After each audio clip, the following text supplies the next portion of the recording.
Hey Stampers, it's Rachel here from Rachthestamper.com, and today we're going to make this adorable card using the Sweet Peas stamp set. Super fun. Now this card is pretty simple, but you could also take it up a notch by stamping this background onto another piece of Shy Shamrock and then bumping it up. You could emboss it after you did that. There's a lot of things you can do if you wanted to make this like a next level card, but we're going to do this one pretty simple today. So we have Shy Shamrock as our base. We have a piece of the Country Woods DSP. This is just a background piece of it. For the back, this is 2 inches by 5.5. It does go the full length. I have a scrap piece for my little die cut layer here, plus the piece should fit on there, and then a piece for the inside, 4 by 5.25.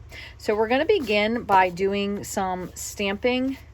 And I'm going to just take this off because we're not doing anything right now with blends. So I'm going to pull this off and we'll stick this to here. Now, I will tell you one thing you may want to do, and this is really up to you. When you get to the edges of a card here, so if you want something to go over the edge, as this has, a lot of times you could leave it open, but then you're going to get something on the back. So if you stamp, what I did is I stamped this and then I kind of folded it and went back with the edges and just did the edges. That's kind of what I would recommend. That way you don't end up with stuff on the back. You could if you want to, but it just looks a little bit sloppy that way. So if you have it completely end, then you'll be good.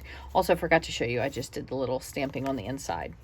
So we're going to take our peas in a pod, our celebratory peas in a pod, because there's definitely a lot of them on there. And the cool part is, if you can't see it very well on the front, it does give you really good images on the inside to line up as well. So we're going to take these peas and we're going to stamp them onto Shy Shamrock in Shy Shamrock. So we're going to just grab that ink. And I did the peas first. So if you'll see, there's also some little sprigs in here. I kind of added them in because I felt like there was a lot of space that needed to be filled in.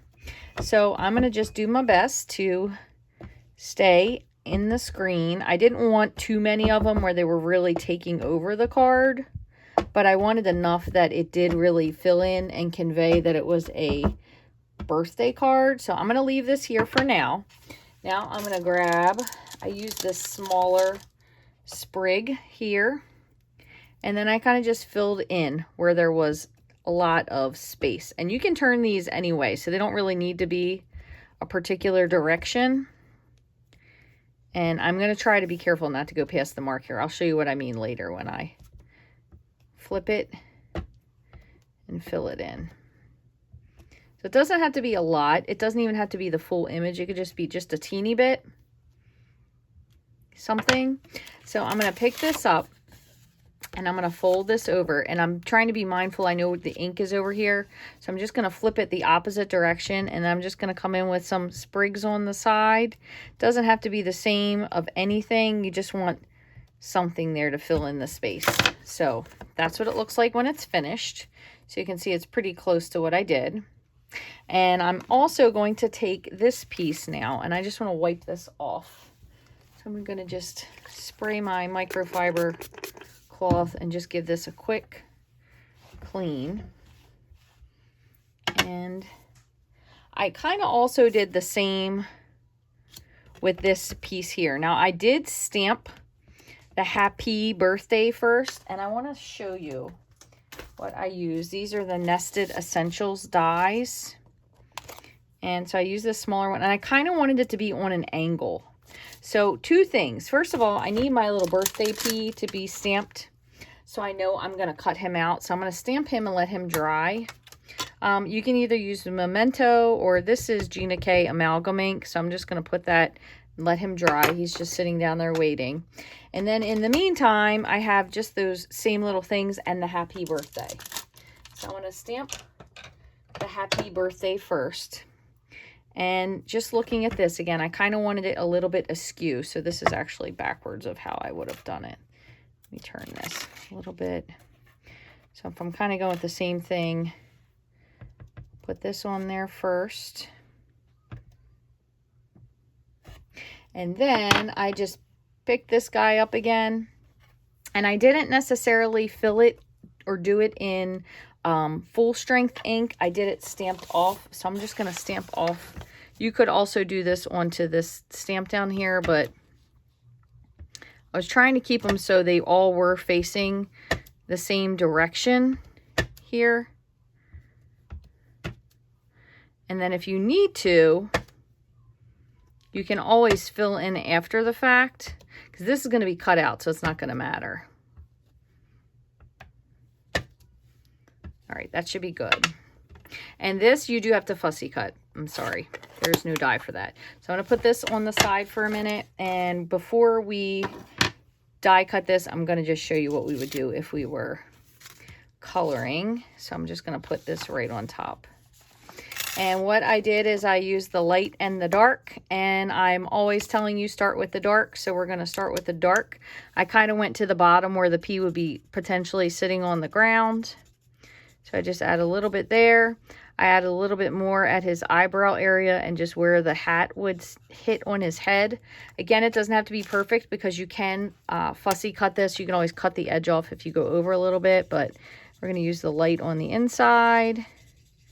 And with these two, I must say there is a little bit of trouble differentiating the dark from the light. There isn't really a huge significant difference between the two. So I'm going to go back over the dark. And then I missed a little spot here. I'm going to come in again with the color lifter. And I'm kind of just going on the bulk of his face where his cheeks would be. Just like that. And with these, you do kind of have to, I should have gone in and blended just a little bit more with the light because I have like a little spot here where it's just a little too dark that I want the edge to be. And I want to add just a little bit more up here.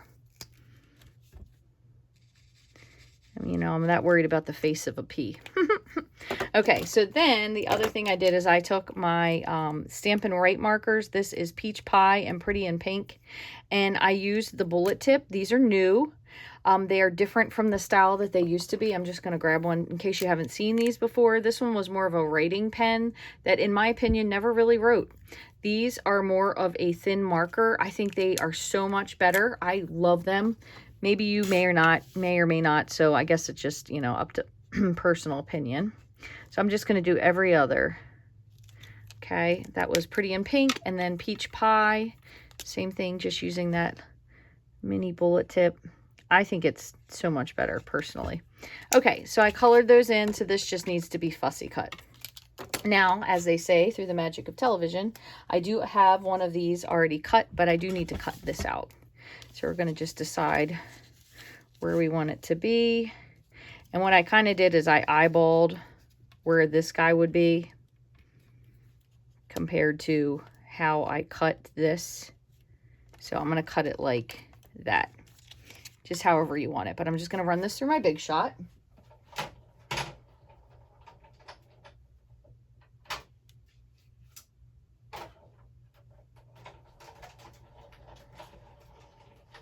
And then if you notice that there's any spots that don't necessarily have the leaves on them like you want, you can go back in. So I'm going to just do that now.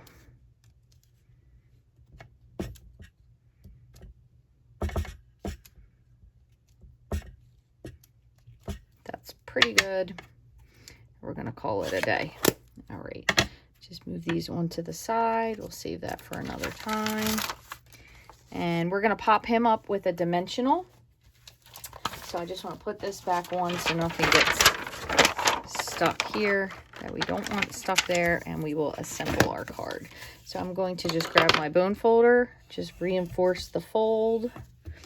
We're going to put this strip on just with some liquid glue. Again, this is from the Country Woods DSP, which I am 99% sure. And this is probably the hardest part nowadays. It is a online exclusive. Hopefully it is. I think so, but I'm not really sure. So many things. This is going to get kind of put on there a little crooked. So you can see I did mine a little bit different than the first time. So it's going to be crooked the other direction.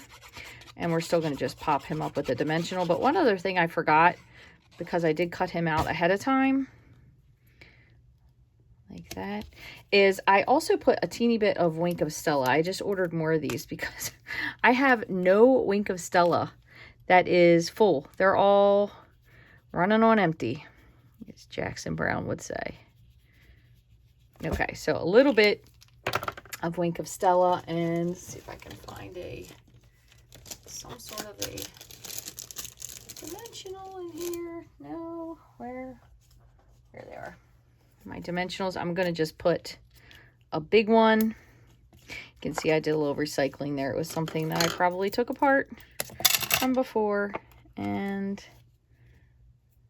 a little one here, and put him right up there.